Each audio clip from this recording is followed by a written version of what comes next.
And Lee, I go back to Las Vegas, that race he won that put him in the championship four. Hamlin told us, I found another level that day to make that win happen.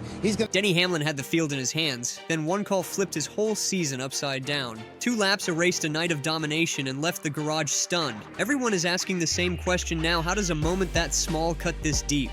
Denny Hamlin is going to Phoenix! Woo, let's go, D8. How about that? So proud of you, bud. Las Vegas, getting up on... Denny Hamlin came into this weekend carrying the weight of an entire career on his shoulders. We're talking about a 20-year veteran with 60 race wins under his belt, a guy who's headed straight to the Hall of Fame. But there's one massive hole in his resume: a Cup Series championship. Just one. That's all he needs. And after 2 decades of brilliance, you'd think he'd have grabbed it by now, right? Wrong. This weekend looked like it was finally going to be his moment. His father's health hasn't been great, there's an ongoing lawsuit drama with 23XI Racing, and let's be real, time waits for no one.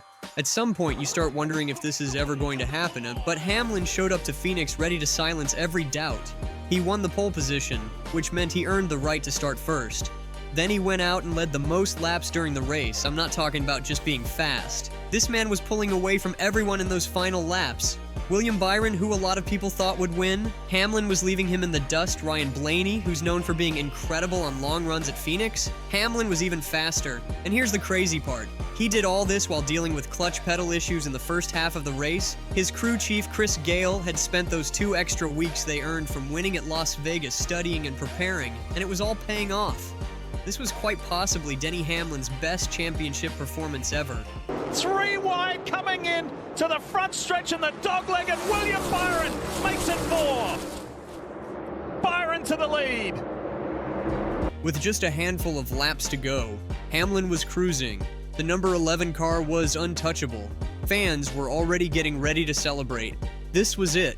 This was finally Denny's moment. And then everything changed. William Byron, who was running second, blew a tire and smacked the wall with just 4 laps remaining. Suddenly, we had a late race caution, and that meant one thing: a restart that would decide absolutely everything. Now here's where the strategy gets interesting, and honestly, this is where things get controversial. Hamlin's team had a choice on pit road. Do you take 4 fresh tires and have better grip but lose your track position? Or do you take 2 tires, sacrifice some grip, but stay at the front where you've been dominating all night? The Hamlin team decided to take 4 tires. And look, I actually understand why they made that call. Just 2 nights before, in the Craftsman Truck Series race, a driver named Corey Heim made the exact same decision. He chose tires over track position, pulled off this incredible 7-wide move, and won the championship. Chris Gale and the 11 team probably thought they could replicate that magic. Should be the same situation. Kyle Larson, you heard Cliff Daniels say, we're not out there. He does just right sides there for the 5 car, Marty. 20 years, Denny Hamlin has been trying to win a championship. But here's the problem. Cup Series cars aren't trucks. The tires are different, the competition is different, and most importantly, Kyle Larson and his crew chief, Cliff Daniels, made a completely different call. Larson took just 2 tires, and let me be honest with you. Before this restart, nobody thought Kyle Larson was going to win this championship. He hadn't won a single race in the final 10 playoff races. He was running a solid top 5 all night, but he wasn't dominating like Denny was. Cliff Daniels made a bold gamble. Take 2 tires, get that track position, and trust that Kyle Larson could do what Kyle Larson does best: make magic happen on a restart. And that's exactly what went down. On that final restart with just 2 laps to go, Kyle Larson rolled the outside lane in turns 1 and 2 like the champion he is. He went up high near the wall, squeezed into a gap that barely existed, and somehow made it work. Vintage Kyle Larson. Meanwhile, Denny Hamlin, starting further back with his 4 fresh tires, just couldn't make up the ground in time. In a 2-lap shootout, track position was king and Larson had it. When the checkered flag waved, Kyle Larson was your 2025 NASCAR Cup Series champion.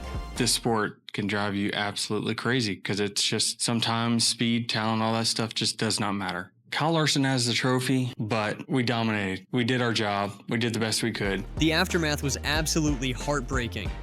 When Denny parked his car, he sat in the cockpit for several minutes, just composing himself.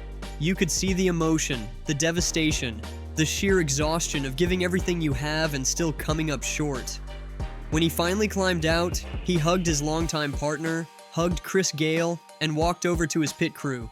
Even Coach Joe Gibbs came by to pat him on the back. But what do you even say in that moment? In his press conference, Denny summed it up perfectly.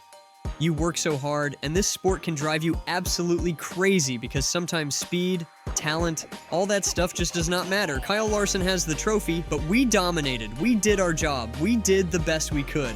And you know what? He's absolutely right. They did dominate, but that's NASCAR. This whole situation reminded me of Carl Edwards back in 2016. Edwards was another Hall of Fame caliber driver who never won a Cup Series championship that year at Homestead. He was in position to finally get it done. Late caution, restart, and then catastrophe. Carl Edwards retired without ever winning a NASCAR Cup Series championship. You can see why this loss hit so hard for Hamlin fans. But let's give Kyle Larson his flowers too, because he absolutely deserves them. This is his second Cup Series championship, which puts him in elite company alongside Kyle Busch and Joey Logano as the only active multi-time champions. Before anyone says he didn't deserve it, let's look at the numbers. Larson had 3 wins this season, tied for 4th most. He had the most top 10 finishes, the second most laps led, and one of the best average finishes all year.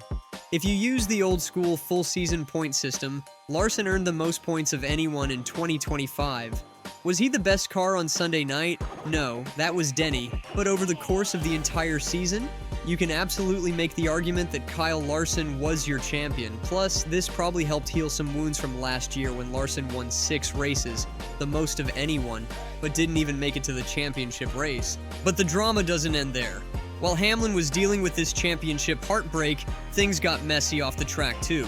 2311 Racing, the team Hamlin co-owns with Michael Jordan, is in the middle of a lawsuit against NASCAR over monopolistic practices. When asked about winning at Martinsville earlier this season amid the lawsuit, Hamlin kept it brief. It really doesn't mean anything as far as the court stuff is concerned. I mean, all that stuff is handled off track. But I mean, it feels good, right? Then on Monday, things got even more explosive. In newly filed court documents, an email from Michael Jordan's chief financial officer was revealed, and it wasn't pretty. The CFO called Hamlin a terrible businessman and said he does not know as much as he thinks he does about race strategy and the other nuts and bolts of racing. The email went on. Denny relies on regurgitating what Chris Gabehart says as if it were gospel. He's a terrible businessman. He ascribes to the dumb theory that if you spend more money, it will translate into wins and speed. The CFO even mentioned that whenever he or Curtis disagrees with Hamlin, Hamlin accuses us of not valuing him. Talk about brutal. Even if 2311 wins this lawsuit, you have to wonder what this does to team chemistry moving forward. So where does Denny Hamlin go from here? He's got 2 more years on his contract. He's still fast. He's still capable. But time is running out, and that championship window doesn't stay open forever. This one's going to hurt for a while.